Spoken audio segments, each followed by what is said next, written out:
Estamos falando de política e do judiciário, agora do assunto que promete ganhar as manchetes já nas próximas semanas. O decreto que concede aposentadoria ao ministro Ricardo Lewandowski do Supremo Tribunal Federal foi publicado nesta quinta-feira no Diário Oficial da União. O texto é assinado pelo presidente Lula. Lewandowski decidiu antecipar a sua saída do STF em cerca de um mês. O que ele alegou para isso, para antecipar a saída da corte lá? Compromissos acadêmicos e também profissionais. O decreto reconhece, então, a aposentadoria já a partir da próxima terça-feira, dia 11 de abril, que foi uma data escolhida pelo próprio ministro. A aposentadoria no STF, a gente lembra você que nos acompanha, é compulsória, ou seja, os ministros são obrigados a deixar a corte quando eles completam 75 anos de idade. A sucessão ainda é incerta, porque a indicação vem por parte do presidente, no caso, o presidente Luiz Inácio Lula da Silva. E o que tem se levantado aí, entre articuladores próximos do presidente? Quais nomes que estão despontando e aparecendo na mídia? Primeiro, o advogado Cristiano Zanin, que defendeu inclusive o presidente Lula durante todos os processos aí da Operação Lava Jato, e ainda o jurista Manuel Carlos de Almeida Neto, que foi apadrinhado pelo próprio Lewandowski. O presidente não tem nenhum tipo de prazo para fazer essa indicação, inclusive isso já foi bastante criticado no Congresso Nacional esse ano ainda, com aquelas discussões, de mudar um pouquinho o funcionamento da indicação para o STF. E ele já deu aí também, Marca, em algumas entrevistas, falando que não deve tomar decisão tão já, não deve fazer essa indicação, por exemplo, na próxima semana ainda. Teve um café com jornalistas lá em Brasília, É impressionante, só para fazer aqui uma ressalva sobre a lista de convidados, Não tinha nenhum jornalista independente lá, por exemplo, ninguém da Jovem Pan. É uma decisão do governo, eles convidam quem eles querem para esses encontros, mas mostra um pouquinho ali que eles não gostam muito de críticas ou de perguntas mais incômodas, Foi ali um petit comitê para o pessoal mais à esquerda das redações. Pois bem, então nesse café da manhã com jornalistas, ele disse que a imprensa estava plantando que o Zanin seria o nome dele, Manu. E aí, dizendo ali que, inclusive, ele não ia se pautar pela imprensa, que não era verdade que o Zanin era preferido e coisas assim. O que o Lula fez há dias atrás? Você estava de férias, Manu. Ele falou, para quem quisesse ouvir, que todo mundo entenderia se ele indicasse o Zanin. A frase é dele, essa é aspas. Essas são as aspas dele. Então ele plantou. E quem planta Zanin colhe tempestade. Aí a sociedade se revoltou por diversos motivos e a própria esquerda começou a criticar. E até me chama a atenção aqui, eu vi o Gregório Duvier, acho que é esse o sobrenome dele, na Folha de São Paulo, ele que é humorista, mas também articulista e aborda assuntos de política, falando o seguinte: é um absurdo o Lula não indicar um negro para o Supremo Tribunal Federal. Vamos lá, esse problema é um não problema, na boa mesmo. O Zanin tem problemas muito mais graves para serem debatidos na questão ética dessa indicação do que a cor da pele dele, porque cor de pele não é problema para ninguém, não deve ser o critério para escolher nada. Mas enfim, aí o pessoal da esquerda, em vez de debater a questão moral, a questão ética dessa indicação, não, fica se apegando a outras coisas que não estão no debate. Pois bem, é a lacração deles lá. Vamos falar do que importa. O Zanin foi advogado pessoal do Lula. Aliás, ainda é.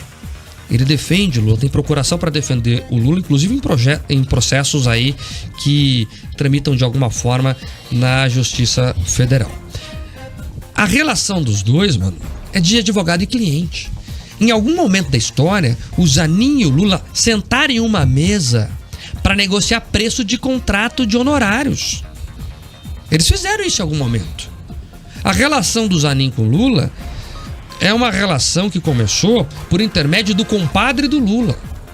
Como é que o Zanin aparece na história? O Zanin aparece na história porque ele é casado com a Valesca. Quem é a Valesca?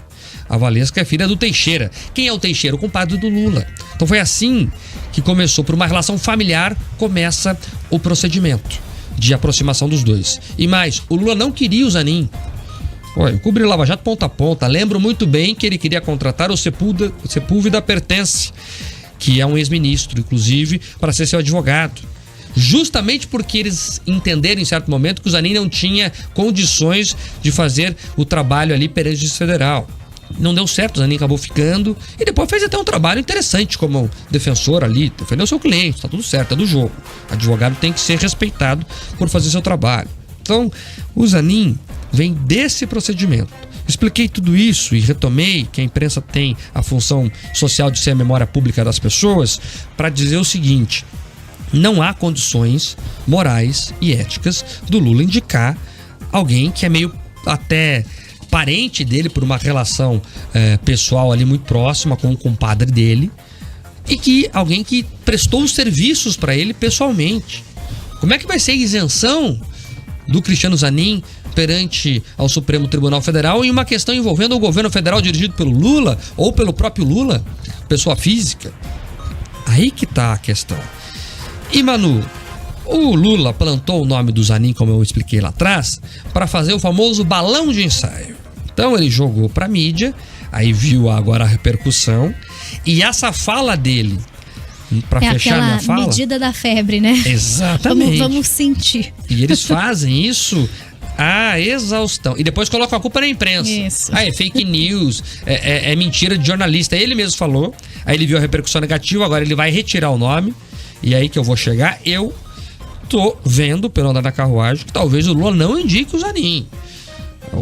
Na Bolsa de Apostas de Brasília subiu e muito o nome do Manuel Carlos de Almeida Neto, por dois motivos principais. Primeiro, porque o Zanin não foi bem aceito pela própria esquerda. E segundo, porque o Manuel Carlos é o apadrinhado do Lewandowski. O Lewandowski tem até uma foto aí, não sei se o Israel vai colocar na live ou não, o Lewandowski com o Lula.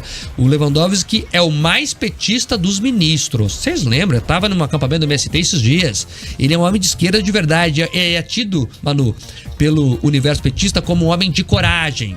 Quer um exemplo? Lembra do impeachment da Dilma Rousseff? Quem dirigia a mesa? O Lewandowski no Senado, como presidente do Supremo. O que ele fez? Ele teve, a audácia, para não dizer outra coisa, de cindir a pena de Dilma Rousseff. A lei dizia, a perda do cargo não é ou o afastamento político, a perda de direitos políticos por 8 anos.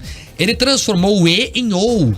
Isso é grave, que mudou todo o contexto do artigo e só deu a pena de perda do cargo. Aí depois o povo mineiro deu um não para Dilma Rousseff nas urnas e complementou a pena que o Lewandowski não deixou dar no plenário. Mas ele teve a coragem, por isso que ele é tido como corajoso, de cumprir ali o que a esquerda queria. Já que não deu para Dilma, pelo menos vamos deixar ela tentar voltar. Ele fez isso. E o Manuel Carlos é visto como alguém corajoso também e o cérebro do Lewandowski. Então qual que é a conta de muitos petistas de alto coturno, Manu? Olha, o Zanin lembra pouco o Toffoli. O Toffoli era advogado, prestava serviço pro PT, pro próprio Jair Dirceu, inclusive. Aí entrou lá e se sentiu meio independente. Muitas vezes não trouxe ali as decisões que agradariam partes importantes do PT. Eles estão com medo que o Zanin seja isso, também um advogado, apareceu agora, então depois ele vai levar a vida dele e o partido vai ficar sem ali ser agradado em alguns momentos, se é que se pode dizer isso. Então, a discussão interna do PT é que o Manuel Carlos, a parte mais teórica, ideológica do PT, seria o nome melhor, e eu acho que o Lula começou a escutar isso. Então vamos ver o que vai acontecer. Para terminar, tem mais um nome aí, que é do Lênin Streck, que é um jurista ali do Rio Grande do Sul, aí bem mais radical, inclusive, que o próprio Manuel Carlos, e a esquerda do PT, sim, o PT tem esquerda dentro da esquerda. Defende o nome, muitas vezes ali, do Lênin Streck. Vamos ver, tá quase fora do jogo, mas tá ali também, mano. Tá ali na rebarba, ali no G4, digamos assim, dessa Nunca dessa dá pra competição. dizer que o jogo não pode virar, né? Na prorrogação tudo pode acontecer. Ainda mais na política, tem aquela frase famosa, política é igual nuvem, você olha tá de um jeito, você olha de novo tá de outro. Então o nome tem que estar cogitado. Tem muita gente, Manu, agora trocando de assunto, para trazer essa informação, você falou ali que tem que estar ali. Tem muitos candidatos, por exemplo, que você olha assim, não dá nada. Mas o que esse cara quer? Encher o saco aí, não tem chance nenhuma e tal. Mas eles têm essa esperança. Vai que o jogo vira, vai que o fulano sai do jogo. Vai que do dia pra noite vem uma bomba na imprensa, que também muda todo o jogo, né? Então eles ficam ali porque, sabe, tá na hora certa, no lugar certo. Eles sempre querem estar no lugar certo pra tentar a hora certa. É mais ou menos isso. E aí, me perguntaram aqui no meu WhatsApp, pessoal que estão nos ouvindo, Mark, sobre a idade lá no STF, tá? A aposentadoria compulsória hoje aos 75 anos. Os dois primeiros nomes são nomes muito jovens, né? Tem 47 anos de idade os dois. O Lenny Streck, não sei. É jovem? Pouco mais. Vou pegar aqui, não tenho certeza. Então, são nomes jovens. E aí estavam me questionando o seguinte: essas pessoas que entrarem agora pela indicação do presidente Lula, caso 67, venha... o Lenny Streck. 67, já é idade avançada. Isso. Caso venha a ser indicado aí desses dois primeiros nomes, com 47 anos de idade, eles ficariam até 75 anos, mesmo se a PEC for aprovada no Congresso? Sim, porque mesmo que a PEC venha a ser aprovada, só vale para quem entrar depois dela, Depende da modulação dela, na verdade. Depende de como o Congresso aprová-la. Mas em tese, sim, porque ele seria um direito adquirido. Mas vai dar uma discussão gigante. Quem que vai decidir isso em instância final? O Supremo. Então, não acredito que eles vão aprovar algo contra eles mesmos. Mas há uma discussão jurídica importante e talvez valha, talvez não dá pra afirmar ainda. Mas, aliás, é uma PEC que deve ser bastante discutida ainda, sim. Deve ir pra mais de ano aí essa discussão. Manu, mas a discussão é boa. Até eu sei que não tinha mais uma pauta, mas talvez valha trocar a última pauta por essa discussão, que ela vai ser a principal do Brasil nos próximos dias, aí, próximos meses. Por que é assim hoje? É importante a gente entender o panorama atual. Há uma lógica legislativa. Qual que é a lógica legislativa? O cargo de ministro do Supremo Tribunal Federal é um dos mais importantes da República. Eles têm que ser vistos por nós como oráculos. Quando tudo dá errado, quando o presidente não sabe mais o que fazer, quando o Congresso não sabe mais o que fazer, a gente recorre ao Supremo e olha para cima assim: ó oráculos, fazemos o quê? E a decisão tem que vir dessa sabedoria. Por isso, não tá à toa lá o notório saber jurídico. Não tá à toa lá a conduta ilibada.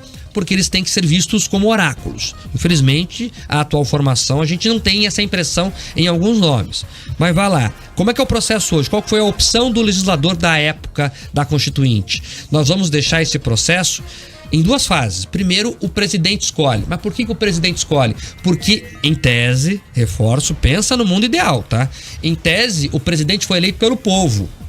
Então, o povo, através do presidente eleito, vai escolher um nome dentre os brasileiros para ir para o Supremo. Mas como o presidente pode errar, foi colocado uma segunda fase. O Senado da República, que é eleito pelo povo. Então, os representantes dos estados, eleitos pelo povo, vão debater entre si se a escolha do presidente é acertada ou não. E quem conduz é o Senado. O presidente indica. Por isso que é indicação. Ele indica. Pode ser que o Senado não aprove. Mas o Senado vai aprovar, sempre aprovou. Então, é isso. Mas, teoricamente, é correta a forma de indicação, porque ela parte do pressuposto que o povo está representado nessa escolha. Ocorre que no Brasil nós temos presidentes questionáveis, para dizer o mínimo. E essas escolhas são deturpadas. Aí o Senado seria o lugar revisor. O Senado funciona no toma lá da cá. Olha lá, português correto aqui. Enfim, nunca. Rejeitou uma vez a história, para não dizer que nunca. Lá no começo da República. É que aí na política ninguém dá ponto sem nó, né, Marco? Também a indicação vem, lógico, depois de uma articulação junto com os senadores, porque o presidente não quer queimar ali também a sua indicação. Mas, como o Marco falou, na história do nosso país a gente teve uma vez, e foi antes da redemocratização, há muito tempo lá, um nome sendo vetado mesmo pelos senadores. E aí, por que tem que talvez mudar essa lógica que eu descrevi aqui como sendo correta na teoria, mas no Brasil a teoria não pode ser aplicada à prática? Talvez a gente tenha que pensar em novas formas ali de escolha e principalmente, Manu, talvez a gente tenha que pensar em prazo de mandato para esses ministros, tá? Há um projeto no Congresso, inclusive, que prevê ali o prazo de 10 anos. Porque o que acontece é muito poder concentrado em figuras individuais. Depois que você ganha esse passe aí, você é empossado ministro do Supremo, você tem poder ilimitado pro resto da vida. Porque mesmo depois que você saia depois dos 75 anos, você continua sendo ex-ministro, tem muita influência, mas até os 75 você tem uma caneta que não vai acabar a tinta nunca. E não é bom num processo republicano que ninguém tenha tanto poder assim. Ainda vamos recorrer mais uma vez à teoria, lá o Montesquieu, que é o cara que montou essa divisão de poderes, ele é o dono do manual. há um manual de instruções pro que a gente vive aqui. É um cara chamado Montesquieu. Ele falava, ó, a ideia dos três é para um controlar o outro. Por quê? Porque ninguém pode ficar com concentração de poder.